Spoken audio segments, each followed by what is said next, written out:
नमस्कार। BA part first, paper first, समाजशास्त्र के सिद्धांत, जिसमें टॉपिक आज हमारा है संस्कृति, बेसिक कॉन्सेप्ट ऑफ कल्चर या आधारभूत अवधारणाएं, संस्कृति की आधारभूत अवधारणाएं।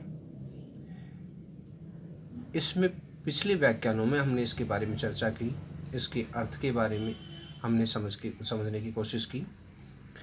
मानव संस्कृति निर्माता के रूप में है, इसको हमने समझने की कोशिश की। संस्कृति की विशेषताओं के बारे में हमने चर्चा की और भौतिक तथा अभौतिक संस्कृति क्या है इसके बारे में हमने अध्ययन किया और भौतिक व अभौतिक संस्कृति में अंतर, इसके बारे में हमने चर्चा की। आज हम संस्कृति का समाज और मानव जीवन पर क्या प्रभाव है इसके बारे में इसका अध्ययन करने की कोशिश करेंगे। तो सबसे पहले हम बात करते हैं कि संस्कृति मानव जीवन के लिए या समाज के लिए किस तरह कार्य करती है। Effect of culture on society, कि संस्कृति का समाज या मानव जीवन पर क्या प्रभाव पड़ता है। तो संस्कृति मानव आवश्यकताओं की पूर्ति करती है। संस्कृति का सर्वाधिक महत्वपूर्ण पक्ष यह है कि यह मानव की विभिन्न शारीरिक, सामाजिक एवं मानसिक आवश्यकताओं की पूर्ति करती है। मानव की आवश्यकताओं की पूर्ति के लिए ही समय समय पर अनेक आविष्कार होते रहे हैं और ये संस्कृति के अंग हैं। मैंने पहले आपको बताया था कि भौतिक और अभौतिक संस्कृति, तो जब निरंतर आविष्कार होते हैं समाज में तो वो हमारी भौतिक संस्कृति का विकास करते हैं। संस्कृति व्यक्तित्व निर्माण में मौलिक भूमिका निभाती है। प्रत्येक मनुष्य किसी न किसी संस्कृति में जन्म लेता है, उसका पालन पोषण किसी सांस्कृतिक पर्यावरण में होता है और प्रत्येक व्यक्ति अपनी संस्कृति को ग्रहण करता है और अपने व्यक्तित्व को उसमें आत्मसात करता है।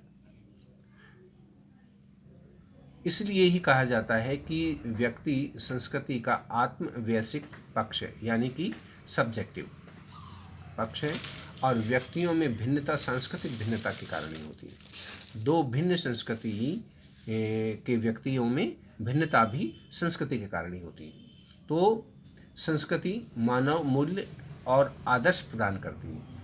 प्रत्येक व्यक्ति अपनी संस्कृति के आदर्श एवं मूल्यों के अनुरूप ही समाज में व्यवहार करता है। आदर्शों एवं मूल्यों की अवहेलना करने पर व्यक्ति को सामाजिक तिरस्कार का सामना करना पड़ता है। इसलिए उस तिरस्कार से बचने के लिए व्यक्ति सामाजिक और सांस्कृतिक आदर्शों एवं मूल्यों के अनुरूप ही समाज में व्यवहार करता है। सामाजिक सांस्कृतिक मानव की आदतों का निर्माण करती है। संस्कृति मानव की आदतों का निर्धारण करती है, क्योंकि प्रत्येक मनुष्य किसी न किसी पूर्व प्रचलित संस्कृति में ही जन्म लेता है, ये निश्चित है। अतः संस्कृति ही व्यक्ति की खानपान, वेशभूषा से संबंधित तथा आदतों का निर्धारण करती है। तो संस्कृति हमारे लिए बहुत ही महत्वपूर्ण कार्य करती है, क्योंकि संस्कृति ही मानव की आदतों का निर्धारण करती है। संस्कृति नैतिकता का निर्माण करती है। समाज में उचित एवं अनुचित का निर्धारण संस्कृति के प्रतिमानों के आधार पर ही होता है। संस्कृति ही व्यक्ति में नैतिकता एवं उचित और अनुचित के भाव उत्पन्न करती है। इसलिए संस्कृति हमारे यहाँ नैतिकता का निर्माण करती है। संस्कृति के माध्यम से समाज में नैतिकता स्थापित होती है। संस्कृति व्यवहारों में एक रूपता लाती है, चूँकि एक संस्कृति से संबंधित सभी व्यक्तियों के व्यवहारों, रीति रिवाजों, प्रथाओं, लोकाचारों, मूल्यों, आदर्शों एवं नैतिकता में समानता पाई जाती है। भिन्न संस्कृतियों के लोगों के व्यवहारों में समानता नहीं पाई जाती। सभी व्यक्ति उनको समान रूप से मानते हैं, एक ही संस्कृति के व्यक्ति, और उनके अनुरूप आचरण करते हैं। इससे समाज में समानता एवं एक रूपता पैदा होती है। तो ये संस्कृति का बहुत ही महत्वपूर्ण कार्य है। संस्कृति अनुभव एवं कार्यकुशलता को बढ़ाती है। संस्कृति का पीढ़ी दर पीढ़ी हस्तांतरण होता है। एक पीढ़ी से दूसरी पीढ़ी को हम संस्कृति हस्तांतरित करते हैं। अतः नई पीढ़ी को पुरानी पीढ़ी का अनुभव एवं कौशल प्राप्त होता है। संस्कृति अनुभव एवं कार्य कुशलता को बढ़ाती है। संस्कृति का पीढ़ी दर पीढ़ी हस्तांतरण होता है, अतः नई पीढ़ी को पुरानी पीढ़ी का अनुभव और कौशल प्राप्त होता है। संस्कृति व्यक्ति को सुरक्षा प्रदान करती है। संस्कृति में मानव व्यवहार से संबंधित सभी पक्ष पूर्व निर्धारित होते हैं, जिनके पीछे पूर्वजों का अनुभव होता है, अतः उसे हर बार अपने आचरणों को तय करने के बारे में सोचना नहीं पड़ता। वह स्वयं ही समाज सम्मत आचरणों को सीखता जाता है और उनके अनुसार व्यवहार करता रहता है। इससे व्यक्ति को मानसिक एवं सामाजिक सुरक्षा महसूस होती है। तो संस्कृति व्यक्ति को सुरक्षा प्रदान करती है और संस्कृति समस्याओं का समाधान भी करती है।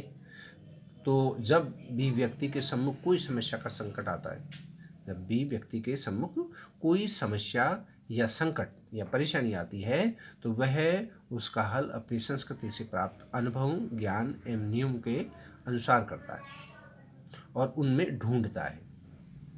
संस्कृति मानव को मानव की संज्ञा प्रदान करती है।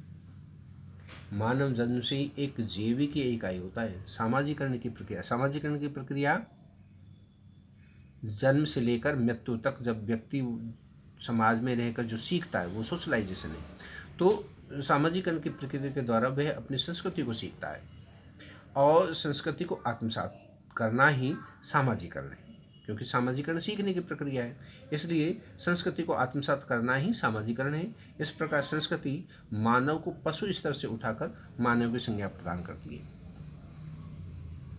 और संस्कृति ही प्रस्तुति एवं भूमिका का निर्माण करती है। एक व्यक्ति अपने समाज में कौन से पद एवं प्रस्तुति को प्राप्त करता है, अर्जित एवं प्रदत्त प्रस्तुतियों को प्राप्त करने के नियम एवं उनसे संबंधित व्यक्ति की भूमिका, शक्ति, अधिकार एवं कर्तव्य और दायित्वों का निर्धारण संस्कृति ही करती है। अतः संस्कृति ही प्रस्तुति एवं भूमिका का निर्माण करती है। संस्कृति सामाजिक नियंत्रण में सहायक होती है। ये सबसे महत्वपूर्ण है, क्योंकि सोशल कंट्रोल हम संस्कृति के माध्यम से करते हैं। प्रत्येक संस्कृति में प्रथाएं, रीति रिवाज, लोकाचार, परंपराएं आदि होते हैं। ये ही व्यक्ति के आचरण एवं व्यवहार को तय करते हैं तथा व्यक्ति पर नियंत्रण बनाए रखते हैं। तो व्यक्तिक नियंत्रण से सामाजिक नियंत्रण बना रहता है। इस तरह संस्कृति हमारे लिए बहुत महत्वपूर्ण है और समाज हित में संस्कृति महत्वपूर्ण कार्य करती है, जो मैंने आपको बताया।